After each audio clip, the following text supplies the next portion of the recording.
Well, last week we looked at another Halloween movie, and today we're going in possibly the most different direction possible. As today at the Channel Point's request of Quaid, we're going to review White Chicks, which was released in 2004. So White Chicks is a comedy film that was directed by Keenen Ivory Wayans and starred his younger brothers Sean and Marlon Wayans. They star as two FBI agents who go undercover in whiteface in order to stop a kidnapping plot. And the white girls they're impersonating, the Wilson twins, were based off Paris and Nikki Hilton. The film itself is also believed to be heavily inspired by a 1959 film called Some Like It Hot starring Marilyn Monroe, which involved two musicians disguising themselves as women to escape mafia gangsters. As for White Chicks, the critical reception was not good, but I don't think they cared much, as on a budget of $37 million, it made back $113 million at the box office. There's also been plans for a sequel going back as far as 2009, and according to Terry Crews in 2019, it's still on board. But were these two able to successfully pull off these disguises and stop this kidnapping plot, or did they get caught? Well, we're going to find out right now as we look at White Chicks, released in 2004. So our film starts with two brothers who are also FBI agents, Kevin and Marcus Copeland, who are trying to take down a drug plot with drugs disguised in ice cream, but they end up accidentally taking down the actual ice cream guys. As a result of this, rival agents Harper and Gomez are given the big assignment of guarding Brittany and Tiffany Wilson. The Wilson sisters, who have a very rich daddy, are believed to be the target of a kidnapping plot, and Marcus and Kevin volunteer to escort them to the Hamptons. They pick them up, and they're just the worst, basically just stereotypical Valley girls. However, when their dog gets loose inside the car and they end up swerving off the road, they end up getting scratches on their face and refuse to go to the Hamptons looking like that. Marcus and Kevin must now do the only thing logical: dress up like them in whiteface and go to the Hamptons in their place. Upon arriving, they meet the sisters' three best friends, Lisa, Karen, and Tori. We also meet Russ and Heath. Heath is technically dating Karen, but is looking to break it off. Kevin and Marcus also meet the Wilson sisters' arch enemies, the Vandegaard sisters, whose daddy is holding a charity event at this resort. While at the party, Kevin ends up taking interest in a reporter named Denise Porter, and a famous basketball player named Latrell Spencer, which may be a play on of actual basketball player Latrell Speedwell, played by Terry Crews, takes a shine to Marcus. Marcus and Kevin continue to hang out with Lisa, Karen, and Tori, and they all go shopping. And after the normal shopping-filled dramas, they go out their new clothes, but then Kevin gets his purse snatched. Luckily, he's a runner and a track star, and he takes down the purse snatcher, which arises suspicion from Gomez and Harper, who are shadowing them. That night at the Vandegaard banquet, they're auctioning off dates with some of the women. Latrell ends up winning a date with Marcus for the price of $50,000. That night during a slumber party with the girls, Kevin takes down two men who he thought were attackers but were actually strippers, which very much further arises a suspicion of Gomez and Harper. The next day they go to the beach, and Kevin sees Denise and overhears that she likes rich men, and meets her as himself. Well, actually no, he's actually pretending to be Latrell, and secures a date for that night. Meanwhile, Marcus has a date with the actual Latrell, and Kevin uses this opportunity to take the keys to his car and also his house, where he takes Denise. Meanwhile, Marcus is doing everything he can to try to turn Latrell off, but nothing seems to work. Back at Latrell's house, Kevin talks with Denise where he learns some interesting information.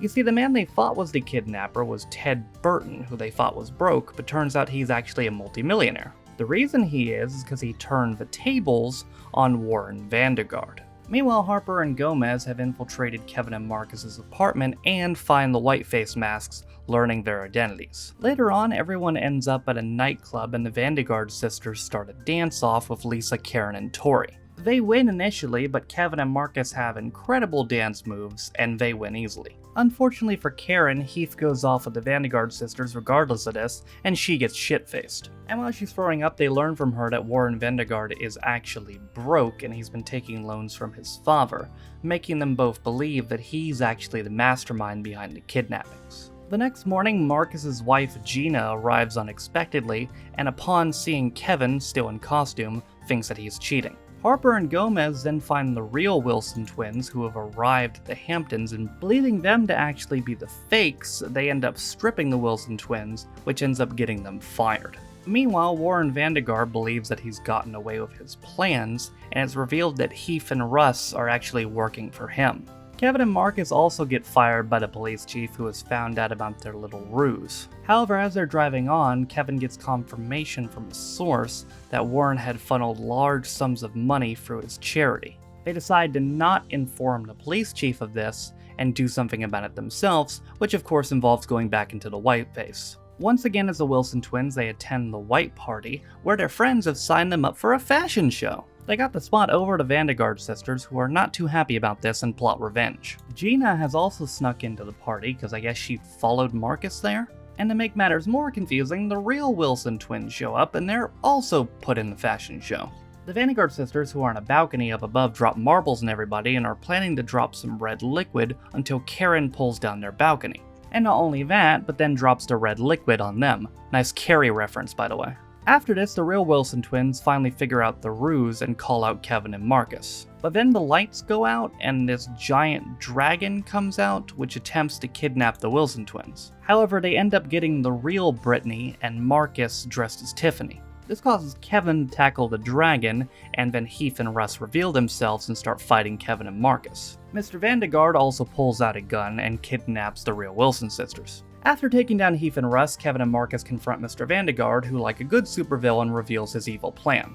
Turns out Denise was there though and filming the whole thing. When he tries to shoot her, Kevin tackles her away from the bullet. He then tries to shoot Marcus, but Luttrell comes out of nowhere and dives in front of the bullet. Kevin then shoots Vandergaard and they take their masks off and reveal their identities. And Luttrell is furious at Marcus. Not that he's a guy, but that he's not white. The FBI director then arrives and reinstates Kevin and Marcus, as well as Harper and Gomez, who helped them in arresting Keith and Russ. Kevin then reveals his true self to Denise and asks her on a real date this time, which she accepts. Marcus also apologizes to his wife and makes amends there. And as for Luttrell, looks like he's gonna get down with the real Wilson twins, so it's worked out for everybody. Actually, not quite everybody. There's still Lisa, Karen, and Tori, who assume that they're not going to be able to be friends with Kevin and Marcus anymore, which they hate because they liked the Wilson twins better when Kevin and Marcus was impersonating them. But Kevin and Marcus say, don't worry, we can still be friends, and in fact, tomorrow we can all go shopping, and that's the end of the movie. So the biggest question coming out of this film is it racist? And well, I guess technically yes, yeah. If this film was the other way around, it probably would have never seen theaters, to be perfectly honest with you. However, the people being impersonated in this film are Valley Girls, who have not suffered at all, and are not oppressed at all, maybe the least oppressed group of people on the entire planet, white women in Los Angeles. So, I honestly, I'm not gonna get much into the racism conversation. Technically, yes. Do I care that much as a white person who lives in California? No, I don't. I will say though, with how sensitive everyone is nowadays, I don't think this sequel's ever getting made.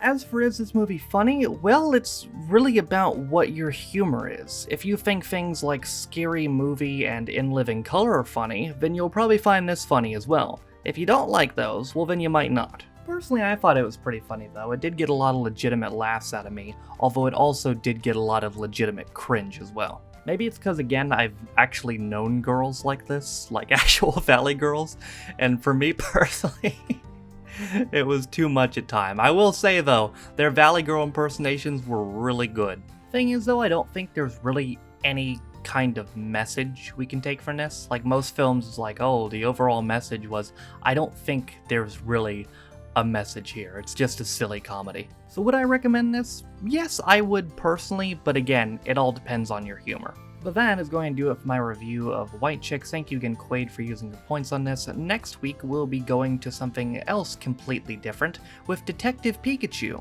But that is going to do it for me today. Thank you guys for watching. If you liked the video, be sure to leave it a like. If you didn't like it, don't. If you want to follow any of my social media links, they are all in the video description down below. Also in the video description is linked to the names of all my Patreon. Thank you guys for supporting me and my channels. I appreciate you guys. With all that being said, though, my name is Noah Taft. This has been my review of White Chicks, released in 2004, and I'll see you guys next time. Bye.